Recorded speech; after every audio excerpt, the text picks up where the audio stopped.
नमस्कार दोस्तों। दोस्तों, आज जिस प्राइवेट बैंक के ऊपर एक वीडियो लेकर के आया हूँ दोस्तों मैं, उसके ऊपर रिटेल निवेशक कह लीजिए, तमाम जो बड़े एनालिस्ट हैं वो बहुत ज़्यादा परेशान हैं दोस्तों। और मैं आपको बता दूँ कि जब इस बैंक का रिज़ल्ट आया, कुछ ऐसी चीज़ें थी वाक़ई में बहुत ज़्यादा डिसअपॉइंटिंग थी। और अगर आप पिछला क्वार्टर नंबर देखेंगे ना, तो हमारे पास कुछ भी कंपेयर करने के लिए नहीं था, क्योंकि मर्जर के बाद नंबर पहली बार आए थे दोस्तों। लेकिन ये वो क्वार्टर है जब हमारे पास एटलीस्ट एक क्वार्टर तो है कंपेयर करने के लिए।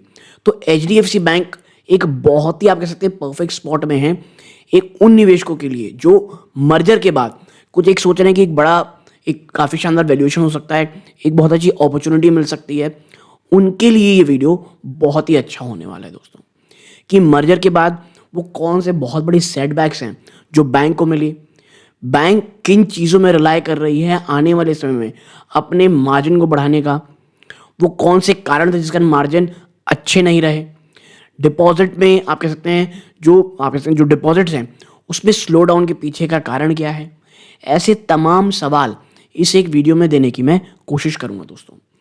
अगर आप एचडीएफसी बैंक में निवेशित हैं या निवेश की सोच रहे हैं, ये वीडियो आपके बहुत बहुत काम आएगा। तो अगर आप चैनल पहली बार आए हैं, सब्सक्राइब करके वीडियो को लाइक ज़रूर कीजिएगा। अब देखिए, एचडीएफसी बैंक में हमेशा कहता हूँ, ये मेरे उन कॉफ़ी कैन पोर्टफोलियोज में से एक रहता है जहाँ पर आप कह सकते हैं कोई भी बड़ी गिरावट हो वो एक्यूमुलेशन का मौका होती है, धीरे धीरे एक्यूमुलेट करने का मौका होती है। ये पोर्टफोलियो का वो हिस्सा होता है जहाँ पर बहुत हड़बड़ाहट की ज़रूरत नहीं है, जहाँ पर दोस्तों 3-4 गुना पैसा बनाने का बिल्कुल हड़बड़ी नहीं है। ठीक है, गिरावट में एक्यूमुलेट कीजिए, लॉन्ग टर्म की सोचिए। ठीक है, ये उन स्टॉक्स में से एक है। तो ये जो मैं वीडियो बनाया दोस्तों, उसमें मैं पहले कुछ चीज़ें बता दूं। बहुत ज़्यादा आप कह सकते हैं इसमें टेक्स्ट आपको मिलेगा, बहुत ज़्यादा डेटा ड्रिवन टेक्स्ट है इसमें। तो बहुत सारी आप कह सकते हैं थोड़ा सा बोरिंग शायद होते दिखाई देगा कई जगह पे, शायद दोस्तों आप कह सकते हैं आपको लगेगा ये इतनी जल्दी जल्दी क्यों भाग रहे हैं। कुछ ऐसे टर्म्स हैं जो मैं शायद एक्सप्लेन कर सकता था, वो एक्सप्लेन नहीं कर पाया क्योंकि वीडियो काफ़ी लंबा था। ये आप कह सकते हैं कुछ नए एक्सपीरियंस में से एक था मेरे। मैं इसे अपलोड कर रहा हूँ दोस्तों, लेकिन आपसे पहले ही क्षमा चाहता हूँ, सॉरी बोलता हूँ कि जिस प्रकार का वीडियो मैं बनाना चाहता था वो ये बना नहीं है। ठीक है, तो आप सिर्फ लास्ट के 5 to 10 मिनट्स इस वीडियो के देख सकते हैं, वो मुझे लगता है आपके बहुत बड़े बड़े सवालों के जवाब दे देगा दोस्तों। तो अगर आप पूरा वीडियो नहीं भी देखेंगे, प्लीज़ लास्ट के 7 से 8 मिनट का वीडियो ज़रूर देखिएगा, क्योंकि वो आप कहते हैं ओवरऑल वीडियो का काफ़ी अच्छा क्रक्स मुझे ऐसा लगता है कि वो है दोस्तों। ठीक है, तो अब विदाउट वेस्टिंग टाइम सीधा लेके चलता हूँ वीडियो के सेकंड का पार्ट की तरफ दोस्तों। तो दोस्तों, सबसे पहले शुरुआत करेंगे Q3 के छोटे से हाईलाइट से। तो देखिए, यहाँ पे जब बैंक ने अपनी प्रेजेंटेशन दी, वहाँ पे कुछ उन्होंने पॉइंट्स रखे, हम जल्दी जल्दी इसको कवर करने की कोशिश करेंगे कि भाई भारत फास्टेस्ट ग्रोइंग इकोनॉमीज हैं। ये बात कर रहे हैं कि भाई अपॉर्चुनिटीज़ क्या क्या हैं on the term of macro environment. तो आप देखिए, आपकी जो इकॉनमी है सबसे तेज़ बढ़ रही है, रियल जीडीपी का ग्रोथ है 6.3% है, पैसे बढ़ रहे हैं दोस्तों। जो क्रेडिट ग्रोथ है वो जो जीडीपी की जिस प्रकार की लगातार ग्रोथ हो रही है उसको मिरर कर रही है, यानी उसी के प्रकार बढ़ रही है और लगभग 2 गुना हो चुकी है दोस्तों। ठीक है, significant under penetration of credit. देखिए, ये बात तो सही है कि भारत में जो क्रेडिट का जो इशू है वो अभी भी बहुत ज़्यादा अंडर पेनिट्रेटेड है। अनऑर्गेनाइज सेक्टर्स और आप कह सकते हैं कुछ लोकल प्लेयर्स जो हैं, वो इस प्रकार जो वो निवेशक जिनके पास अभी भी आप कह सकते हैं या तो फिनेंशियल इंक्लूजन कह लीजिए, नॉलेज की कमी कह लीजिए, वो अभी तक नहीं आया है, वो इस चीज़ को नहीं कर पा रहे दोस्तों। और आप देखें, potential to extend credit to 400 million to 500 million individuals, आप समझिए कितना बड़ा नंबर है ये। ठीक है, और डिजिटल प्रोडक्शन बढ़ रहा है, लगभग 7 मिलियन एक्टिव यूज़र, यानी 70 करोड़ एक्टिव इंटरनेट यूज़र हैं दोस्तों। ठीक है, हाइब्रिड एक्वेशन सर्विसिंग मॉडल और स्टेबल इंटर ऑपरेबल, मतलब ये तमाम चीज़ें की चर्चा कह रही हैं। मुझे लगा इसकी शुरुआत कुछ एक लाइट नोट से करनी चाहिए, इसीलिए इसकी शुरुआत किया दोस्तों। ठीक है, आगे हम थोड़ा जल्दी करेंगे, क्योंकि जो मेन क्रक्स जो मैंने पहले कहा, मेन हाईलाइट है इस ओवरऑल वीडियो की, वो आखिरी के मिनट्स हैं दोस्तों, आखिरी के 11 to 15 मिनट्स। मैं ऐसा इसलिए कह रहा हूँ दोस्तों क्योंकि ये जो ओवरऑल आप कह सकते हैं वीडियो है, इसमें जो इन्वेस्टर हाईलाइट है वही ओवरऑल क्रक्स है दोस्तों। भाई ये जीडीपी की ग्रोथ है दोस्तों, ये वापस से ट्रैक में आ रही है। एक मुझे जो इसमें बहुत ही अचंभा लगा कि अब जो शेयर है ना दोस्तों, आप देखें category wise share of credit, वो आप प्राइवेट बैंक्स का बढ़ता दिखाई दे रहा है। देखिए 11 से 14 तक आप देखेंगे तो 79% कौन, पीएसयू बैंक देते थे और पीएसयू अदर बैंक्स, और प्राइवेट सेक्टर का जो था वो मात्र 21% था, जो अब 19 से 23 में 37 बढ़ गया है। तो आप समझिए, आप कह सकते हैं जिस तरह से प्राइवेट बैंक बढ़ रहे हैं वो अपने आप में बहुत अच्छी चीज़ है फॉर प्राइवेट बैंक्स। मैं फिर ये जोड़ूंगा, ठीक है। आगे बढ़ते हैं दोस्तों, अन्य भी जो डेटा है पॉज करके पढ़ सकते हैं। ये HDFC एट ए ग्लांस है, इसमें ज़्यादा हम टाइम वेस्ट नहीं करेंगे, आप पॉज करके इसे पढ़ सकते हैं। भैया 13 लाख करोड़ के आसपास का मार्केट कैप है, नंबर ऑफ प्राइवेट बैंक है, 13 लाख करोड़ का मार्केट कैप है, नंबर ऑफ प्राइवेट बैंक है, 93 मिलियन कस्टमर बेस है दोस्तों, 8091 बैंकिंग ब्रांचेस हैं। और आप देखें मूडीज ने Baa3 की स्टेबल रेटिंग दी हुई है। ये तमाम चीज़ें हैं, ठीक है। तो ये एक बहुत शॉर्ट डिस्क्रिप्शन था। आगे बढ़ते हैं दोस्तों, पैन इंडिया रीच। देखिए पैन इंडिया रीच आप देखेंगे ना, आप देखें यहाँ पे दिसंबर 2022 में मेट्रो में आप देखेंगे 28% था, अभी भी वो 28% है। आपका अर्बन में 20% था, जो अभी भी कांस्टेंट 20% है। बात करें सेमी अर्बन की, वो 33 था, जो अभी भी 34 हो गया बढ़ के। तो एक चीज़ समझिए, कंपनी जो है, जो HDFC की ब्रांच है, वो सेमी अर्बन में काफ़ी फोकस कर रही है दोस्तों, ठीक है। तो ये चीज़ याद रखिएगा। अब पहले ये 18% था क्या रूरल एरिया, आज भी 18% ही है, ठीक है। आप देखें लगभग 1.61x ब्रांचेस, 1.5 गुना से भी ज़्यादा ब्रांचेस बढ़ चुकी हैं दिसंबर 2019 से। लगभग 1000 नई ब्रांचेस ऐड की गई हैं पिछले 12 महीनों में, ठीक है। प्रोवाइडिंग बैंकिंग सोल्यूशन कहाँ तक, 3,900 सिटीज एंड टाउन दोस्तों। ये देखिए ये कहाँ कहाँ फैले हुए हैं, इस प्रकार का दिया हुआ है यहाँ पे, ठीक है। अब पढ़ते हैं आगे दोस्तों, ठीक है। 1 सेकेंड इसे मिटा दूँ, हाँ आगे आप पाएंगे ये ओवरव्यू है दोस्तों, HDFC लिमिटेड HDFC बैंक का जो मर्जर हुआ था कब, 1 जुलाई 2023 को दोस्तों। तमाम चीज़ें बहुत स्मूथली हो गई, बस इसमें वही कहा जा रहा है। आप पॉज करके इसके पढ़ना चाहते हैं पढ़ सकते हैं, ठीक है। मुझे लगा, देखिए मैं हमेशा इसलिए ये तमाम चीज़ों को इसलिए डालता हूँ, आप पॉज करें, अगर पढ़ना चाहते हो एक्स्ट्रा पढ़ सकते हैं दोस्तों, ठीक है। आगे बढ़ते हैं। अब आप देखिए भाई कि की परफॉर्मेंस मैट्रिक क्या रही है, यानी की परफॉर्मेंस मैट्रिक्स कैसी रही है Q3 के नंबर्स में। एडवांसेस में ग्रोथ देखेंगे 1.1 ट्रिलियन रुपीज़ में आया है, 4.9% का जंप है क्वार्टर ऑन क्वार्टर। डिपॉजिट आप देखेंगे तो 0.4 ट्रिलियन रुपीज़ है, याद रखिएगा ये डॉलर की बात नहीं हो रही है, ये रुपीज़ की बात हो रही है, ठीक है। 1.9% जंप है year on year. Retail deposit में 0.5 ट्रिलियन रुपीज़ की बढ़ोतरी है, यानी 2.9% jump quarter on quarter. Asset quality अभी भी स्टेबल है, आप कह सकते हैं ROE इसका 2.2% है और रिटर्न इक्विटी 15.8% है दोस्तों। कंसोलिडेटेड EPS आप देखेंगे तो 22 रुपये 7 पैसे में आई है, ठीक है। और कैपिटल एडिक्वेसी रेशियो 18.4% में है, जो कि बहुत मजबूत है दोस्तों, ठीक है।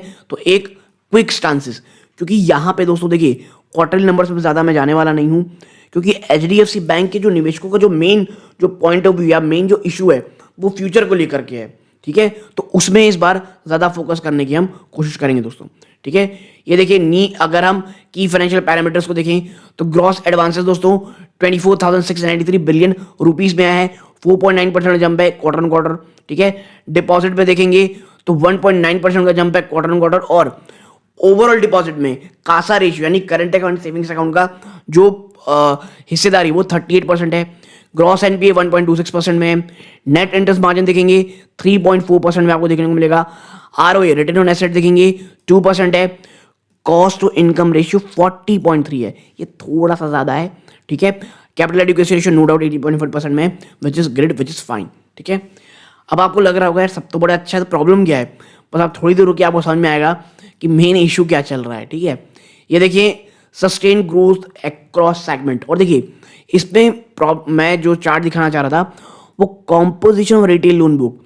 HDFC बैंक को कहा जाता है ना कि रिटेल लोन बुक में उनका सबसे ज़्यादा हिस्सेदारी है, तो देखिए रिटेल में वो कौन सा पोर्शन है जो सबसे ज़्यादा हिस्सा रखता है, ये देखिए मॉर्गेज लोन MG, यानी आप समझिए कि 61%। तो क्यों HDFC बैंक को इतना अच्छा कहता हूं मैं, वैसे मैं नहीं हर कोई, 61% का मॉर्गेज लोन। और मॉर्गेज लोन की अच्छी चीज़ होती है कि ये 2-4 महीने का नहीं रहता, ये सालों के रहते हैं दोस्तों, ठीक है। फिर आप देखेंगे तो ये पर्सनल लोन, ठीक है, और आप उसके बाद देखें ये एएल ऑटो लोन्स की बात हो रही है, फिर पेमेंट्स की बात हो रही है दोस्तों, ठीक है। और आप यहाँ टीडब्ल्यू अगर आप देखेंगे तो टू व्हीलर लोन है, उसके बाद यहाँ पे दोस्तों फिर जीएल आप देखेंगे तो गोल्ड लोन की यहाँ चर्चा की, और नेक्स्ट है अदर रिटेल्स, ठीक है। अच्छा, मुझे ये जानना है कि आपके पास दुनिया भर के कलर थे, ठीक है, लेकिन आपने इस चीज को समझाने के लिए सेम कलर का उपयोग किया है, और इसको थोड़ा बढ़ा लेना था मेरे भाई। तो मैं यहाँ आपके लिए छोड़ता हूँ, 61% ये है, उसके बाद आप खुद ही देख लें, ठीक है। तो इन प्रकार की चीजें हैं। आगे बढ़ते हैं दोस्तों, नेक्स्ट ये देखिए प्रपोर्शन ऑफ कासा डिपॉजिट, ये चीज है दोस्तों कि अब वो नीचे आई है। जून 2023 में ना आपका जो कासा रेशियो था 42% था, वो घट के अब 38 में स्टेबल हो गया दोस्तों, ठीक है। ये चिंता का तो नहीं कहूंगा, लेकिन हाँ ये थोड़ी कमी आई है इसमें, ठीक है। नेक्स्ट चीज ये प्रॉफिटेबिलिटी है, ईपीएस है दोस्तों। अब आते हैं जो मैं बहुत बेसब्री से इंतजार कर रहा था, और जहां पर सबसे ज्यादा फोकस एज ए इन्वेस्टर आपका यहां होना चाहिए, ठीक है। आप देखें रिटेल और कमर्शियल रूरल बैंकिंग, ये जो आप देख रहे हैं रिटेल कमर्शियल और रूरल बैंकिंग, यही क्रेडिट ग्रोथ को बढ़ा रहे हैं दोस्तों, और डिपॉजिट ग्रोथ में हमें कुछ कमी देखने को मिल रही है, ठीक है, थोड़ी स्लो डाउन देखने को मिल रही है, ठीक है। आगे देखें यहाँ पे आप दैट जो एचडीएफसी बैंक है दोस्तों, उसने जी की जो लोन ग्रोथ है वो आप देखेंगे लोन बुक में जो ग्रोथ हुआ है वो 60.9% जंप है उसमें ईयर ऑन ईयर, और 4.9% क्वार्टर ऑन क्वार्टर, ठीक है, 24,461 बिलियन रुपीस का। और इसकी इतनी बड़ी स्ट्रॉन्ग ग्रोथ के पीछे का रीजन क्या है? रिटेल और कमर्शियल और रूरल बैंकिंग सेगमेंट दोस्तों। बैंक की जो एडवांसेस है उसमें आप देखेंगे तो बढ़ोतरी हुई है अराउंड 60.7% ईयर ऑन, जी हाँ 60.7% ईयर ऑन ईयर, और 3.8% quarter on quarter, by grossing up transfer through interbank participation certificate bill rate discounted, ठीक है।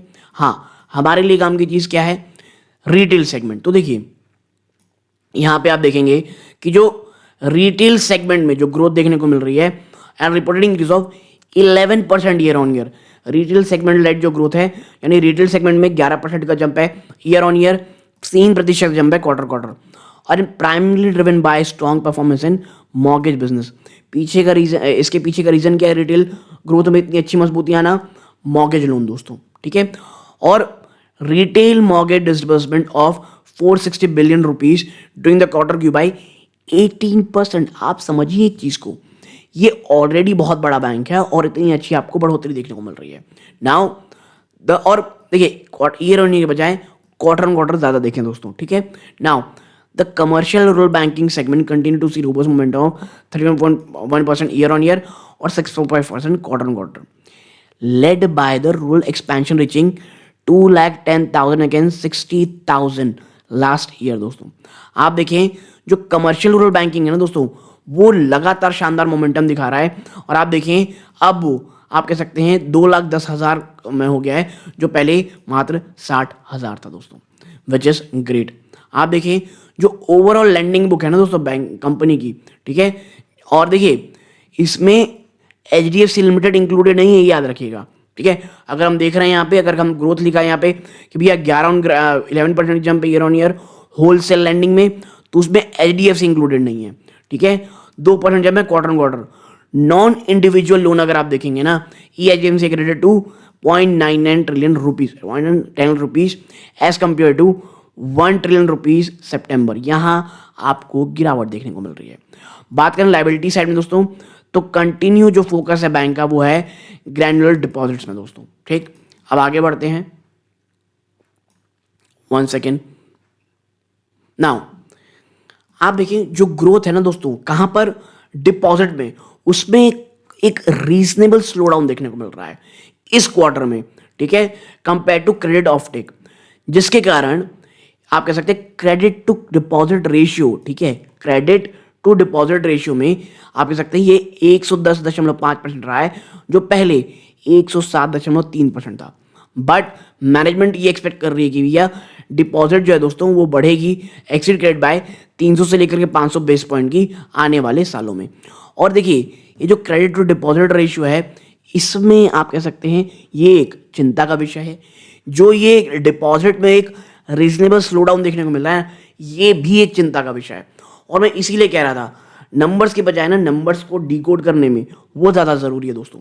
ठीक है, अब आगे चलते दोस्तों। आप देखें यहाँ पे द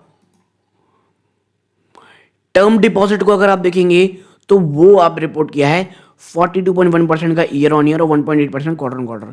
जबकि कासा में ग्रोथ आप देखेंगे तो वो 9.4% ईयर ऑन ईयर हुई है और 2.1% की क्वार्टर ऑन क्वार्टर। आप देखिए जो कासा रेशियो है इस क्वार्टर में वो मार्जिनली हायर रहा है quarter on quarter at 37.7%, but decline by 630 base point quarter year on year because of higher share of deposit into HDFC bank's book.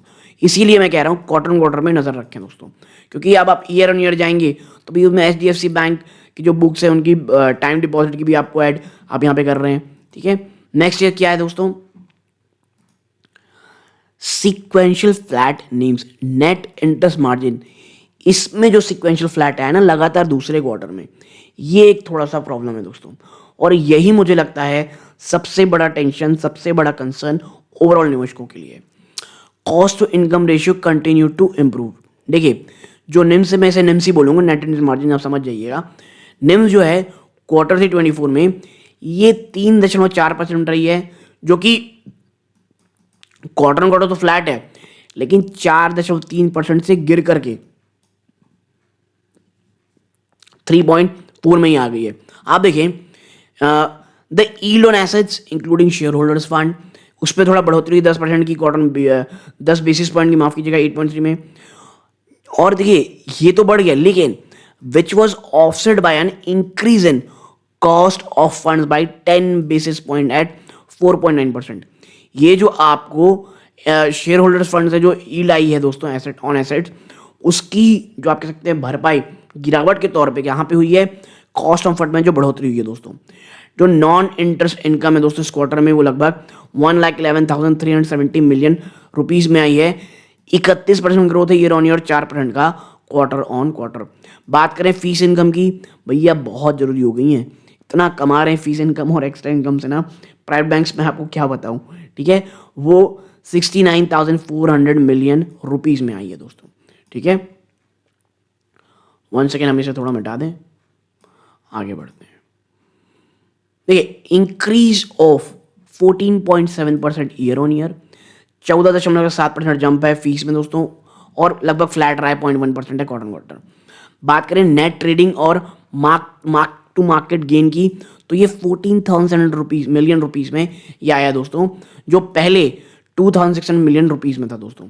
बात करें ऑपरेटिंग इनकम की ना दोस्तों, उसमें आपको ग्रोथ देखने को मिल रही है 25% से भी ज्यादा की, 28% ईयर ऑन ईयर, और 4% आप देखेंगे ये क्वार्टर ऑन क्वार्टर होना चाहिए था, resulting in improvement in the cost to income ratio of 13 basis point quarter quarter. Overall आप देखेंगे तो प्रॉफिटेबिलिटी के फ्रंट में बैंक ने आप सकते हैं अर्निंग ग्रोथ अगर आप देखेंगे तो 33.5% जंप दिखाया ईयर ऑन ईयर और 2.5% क्वार्टर ऑन क्वार्टर। और ये कब है दोस्तों, despite higher provision led by lower tax percent of 15 और 7% owing to write back post merger दोस्तों। ठीक है, और ये तब हो रहा है जब प्रोविजंस दोस्तों आप provision led by lower percent tax rate दोस्तों। ठीक है, नेक्स्ट चीज आगे बढ़ते हैं। एसेट क्वालिटी में कुछ इंप्रूवमेंट देखने को मिल रहा है। आप देखें जो ग्रॉस एनपी निकल के आया दोस्तों दिसंबर 31 में वो 1.26% में रहा है, of gross advances as against of 1.34%। ठीक है, सितंबर में देखिए जो ग्रॉस एनपी निकल के आया है वो 1.26% में है। ठीक है, ऑफ ग्रॉस एनहांसमेंट जो पहले 1.34% था। और ऑन अ प्रो फॉर्मा बेसिस जो नेट एनपी वो 0.31% में है ड्यूरिंग द क्वार्टर, जो पहले 0.35% था सितंबर के। यानी ये क्वार्टर क्वार्टर की चर्चा हो रही है, ईयर ऑन ईयर की बात याद मत रखिएगा ना, यहाँ क्वार्टर ऑन क्वार्टर की चर्चा हो रही है। स्लीपेजेस रेशियो आप देखेंगे तो 26 बेसिस पॉइंट में आप कहते हैं 20 बेसिस पॉइंट बनाए हैं, अमाउंटिंग टू ₹70 बिलियन। ये पहले 70 बिलियन रुपीज थे Q4 में, यानी एक क्वार्टर पहले की बात हो रही है। बात करें रिकवरी और अपग्रेड्स की, तो ये $45 बिलियन में रहे, और बिलियन रुपीज़ में रहे, माफ़ कीजिएगा, डॉलर नहीं है, 40 बिलियन रुपीज़ में रहे। और देखिए जो राइट ऑफ है ना, वो 31 बिलियन रुपीज़ में रहा है ड्यूरिंग द क्वार्टर। आप देखिए, 1 सेकेंड, मैं इसे थोड़ा मिटा दूँ। एक और बहुत इंपॉर्टेंट जानकारी है कि भैया कोई भी ना, यहाँ पर कोई भी एनपीए अकाउंट था उसकी सेल नहीं हुई है Q3 में, और जो टोटल प्रोविजन निकल के आ रहे हैं Q3 2024 में, वो 42,166 मिलियन रुपीज़ में रहे, जिसमें से 12,198 मिलियन जो है दोस्तों, वो कॉन्टीजेंट प्रोविजन है दोस्तों। कहाँ पर? Amount about investment in AIF। AIF मतलब क्या होता है दोस्तों? Alternate investment fund on a prudent basis. अब आप देखिए जो टोटल प्रोविजन है दोस्तों, कंप्राइजिंग स्पेसिफिक फ्लोटिंग, 1 सेकेंड, ये थोड़ा ज़्यादा हमारे लिए टेक्निकल हो जाएगा और पढ़ाने में और समझाने में भी मुझे लगता है टाइम लगेगा। तो हाँ, ये समझ लीजिए कि जो ओवरऑल प्रोविजन हुई है उसमें एक जो बड़ा हिस्सा है वो जो AIF में इन्होंने इन्वेस्ट किया है उसकी कॉन्टीजेंट प्लानिंग है दोस्तों। ठीक है, तो ये चीज़ें हैं। ठीक है, ROE स्टेबल रहा है ओवरऑल क्वार्टर में, तो यहाँ आपको चर्चा करने की ज़रूरत नहीं दोस्तों। ठीक है, आप देखिए जो बैंक का NIA नेट इंटरेस्ट इनकम, वो 285 बिलियन रुपीज़ में रहा है, ये हम ऑलरेडी चर्चा कर चुके हैं। आप देखिए अराउंड 21% जो बैलेंस शीट का है is from borrowing which use to be at 8%। ठीक है, देखिए ओवरऑल जो बैंक का हिस्सा है ना, उसमें जो 21% है वो बोरोइंग का है, जो अभी 8% में चल रही है, यानी वो बोरिंग जो ली गई है अप्रॉक्सीमेटली 8% में। Hence replacing these with low cost deposit and debenture को ड्राइव मार्जिन ग्रोथ इंप्रूवमेंट। सबसे इंपॉर्टेंट पॉइंट ओवरऑल आप कह सकते हैं जो यहाँ चर्चा की गई है। ठीक है, आप देखिए यहाँ पे ये जो हाई इंटरेस्ट है ना, अगर आने वाले समय अगर लो कॉस्ट डिपॉजिट में अगर इसे हम चेंज कर पाए, अगर बैंक कर पाया, तो और कुछ एंड डिबेंचर को ड्राइव एक आप कह सकते हैं इंप्रूवमेंट आने वाले समय में। और आप देखिए जो AU मिक्स है ना towards high yield loan, 1 second, overall जो एसेट मैनेजमेंट है उसमें जो हाई यील्ड लोन का जो ओवरऑल मिक्स है दोस्तों, वो मार्जिन को और ज़्यादा बढ़ा सकता है। आप आगे बढ़ेंगे तो थर्ड क्वार्टर 2024 में जो फीस इनकम आप देखेंगे 4.7% की जंप है क्वार्टर ऑन क्वार्टर। बात करें अदर इनकम की तो 4% की जंप थी उसमें क्वार्टर ऑन क्वार्टर दोस्तों। तो ये ओवरऑल चीज़ें हैं दोस्तों। ठीक है, आगे बढ़ते हैं। ये CDR LCR वो इतना ज़्यादा डिसअपॉइंटिंग रहा है दोस्तों। आप यहाँ पे आप कह सकते हैं, मैं यहाँ पॉज कर दूंगा, यहाँ पे आप अगर आप कुछ और पढ़ना चाहते हो पढ़ सकते हैं, क्योंकि ये बहुत ज़्यादा टेक्निकलिटी और ऑलरेडी वीडियो बहुत लंबा हो चुका है। ठीक है, मेरे को जो अब यहाँ सबसे ज़्यादा जरूरी बात करनी है वो मुझे लगता है ये है, जो लड़ाई चल रही है ना किसमें, मार्जिन वर्सेस ग्रोथ में। ये एक बहुत इंपॉर्टेंट फैक्टर है। आप देखें HDFC बैंक का जो CD रेशियो है ये ड्रास्टिकली नीचे आया कम आएगा आने वाले कुछ क्वार्टर में दोस्तों। और आप कह सकते हैं how can the bank achieve, bank इसे किस तरह अचीव करेगा, तो एक सिनेरियो एनालिसिस की बात करते हैं नियर टर्म में। देखिए पहला सिनेरियो ये बन रहा है, can be that HDFC bank जो है दोस्तों वो ग्रोथ को सेलेक्ट करे इंस्टेड ऑफ मार्जिन। ठीक है, क्योंकि देखिए एक बात तो सही है कि आप कह सकते हैं जिस तरह की चीज़ें चल रही हैं उसमें ग्रोथ और मार्जिन में किसी एक को तो चूज करना पड़ेगा। अगर बैंक ग्रोथ को चूज करते हैं मार्जिन के ऊपर, जो कि सबसे ज़्यादा अनलाइकली दोस्तों, क्योंकि ऑलरेडी बैंक का जो नेट इंटरेस्ट मार्जिन है वो काफ़ी नीचे आ चुका है मर्जर के बाद, और ये अब बहुत लो में है अगर इसके कंपेयर करेंगे तो मार्जिन को आप कह सकते हैं तिलांजलि देना जो ऑलरेडी इतनी ज़्यादा नीचे आ चुकी है, ये बहुत टफ है दोस्तों। ठीक है, नेक्स्ट चीज़ अगर देखेंगे सेकेंड सिनेरियो है दोस्तों कि भैया मार्जिन को तो मेंटेन करेंगे एंड कॉन्सिक्वेंटली ग्रोथ को थोड़ा स्लो डाउन करेंगे। ये जबकि सबसे ज़्यादा प्रॉबेबल क्वेश्चन लग रहा है दोस्तों, और मैनेजमेंट इस बात को लेकर कॉन्फिडेंट है of maintaining the market link share in terms of business growth. HDFC bank की जो डिपॉजिट मार्केट शेयर है वो 10.5% है अभी। ठीक है, अब आप समझिए कितना बड़ा बैंक है ये। HDFC बैंक की जो डिपॉजिट मार्केट है वो 10.5% है ओवरऑल का, और मैनेजमेंट इस बात को लेकर कॉन्फिडेंट है कि आने वाले समय में ये बढ़ेगी और 18 से 20% के लगभग रहेगी दोस्तों। ठीक है, अब बात करें बैंक ने जो गाइडेंस दिया दोस्तों, गोइंग बाय द आप कह सकते हैं going by the managements guidance, HDFC bank की जो डिपॉजिट ग्रोथ है दोस्तों, ये आने वाले क्वार्टर में बहुत तेजी से बढ़ेगी। और अगर बात करें बेस्ट केस सिनेरियो जो कि रहेगा that and unfold for the bank, और अगर आने वाले क्वार्टर में इनकी डिपॉजिट ग्रोथ बढ़ती है, सबसे अच्छी चीज होगी और सबसे पॉजिटिव चीज होगी बैंक के लिए दोस्तों। ठीक है, हम अगर आगे बढ़ें तो भाई ये ब्रांचेस की चर्चा हम ऑलरेडी ऊपर कर चुके हैं दोस्तों। फ्यूचर आउटलुक क्या है, what is the future outlook for HDFC bank? देखिए, भले ही मार्जिन लोअर रहे हों, ठीक है, और कुछ अन्य merger related ups and down hiccups चल रहे हो दोस्तों, profitability was maintain H D bank delivered on ROA. ROA में बैंक ने अपनी प्रॉफिट आप कह सकते हैं मेंटेन रखना है। ठीक है, रिटर्न ऑन एसेट में 2% का, और आरओई जो है ऑफ 16% रही है क्वार्टर 24 में। और बात करें पहले गाइडेंस की, तो बैंक ये एक्सपेक्ट कर रहा था कि भाई 1.9 से 2.1 रहेगा क्या आरओए, जो अभी 2% में है, जो कि खराब नहीं है दोस्तों। ठीक है, और आगे अगर हम चलेंगे, आगे अगर हम इसमें चर्चा करें और देखें, तो आप पाएंगे कि जबकि जो अर्निंग ग्रोथ दोस्तों ये थोड़ी नीचे आई है, HDFC का वैल्यूएशन भी बहुत ज़्यादा मॉडरेट हुआ है। और ये इंप्लाई करता है कि मर्जर रिलेटेड अनसर्टेनिटी है वो अब ऑलरेडी प्राइस इन हो चुकी है। ये एक बहुत इंपॉर्टेंट चीज़ है कि अनसर्टेनिटी है, ऑलरेडी जो प्राइस इन का जो हिकअप्स था वो प्राइस इन हो चुका है। और जो HDFC बैंक है वो 2.2 टाइम्स कोर बुक वैल्यू में ऑफ मर्ज एंटिटी जो 525 में एस्टिमेट है दोस्तों, after adjusting for the valuation of subsidiary, इतने में ट्रेड कर रहा है। तो भाई साहब ये आपको कोई बहुत महंगा तो मिल नहीं रहा है। ठीक है, बहुत सारी चीज़ें प्राइस ऑलरेडी हैं। आप सकते हैं कि भैया मीडियम से लॉन्ग टर्म में जो अर्निंग ग्रोथ है ये बाउंस बैक करती दिखाई देगी। और as margin expected expand gradually as HDFC bank replaces market borrowing with low cost deposit. और देखिए, जैसे जैसे जो ओवरऑल बैंक है वो लो कॉस्ट डिपॉजिट में फोकस करेगा, ये बहुत ही ज़्यादा बात है कि मार्जिन में इंप्रूवमेंट देखने को मिलेगी। ठीक है, लेकिन हाँ नियर टर्म में देखें, सब तमाम चीज़ जो है डिपॉजिट ग्रोथ ही स्टॉक प्राइस को आगे ड्राइव करेगा। आप यहाँ तक जुड़े रहे, अपना कीमती समय दिया दोस्तों, बहुत बहुत धन्यवाद। चैनल पहली बार है सब्सक्राइब कीजिएगा। ये इस वीडियो का अंत है। जय हिंद दोस्तों।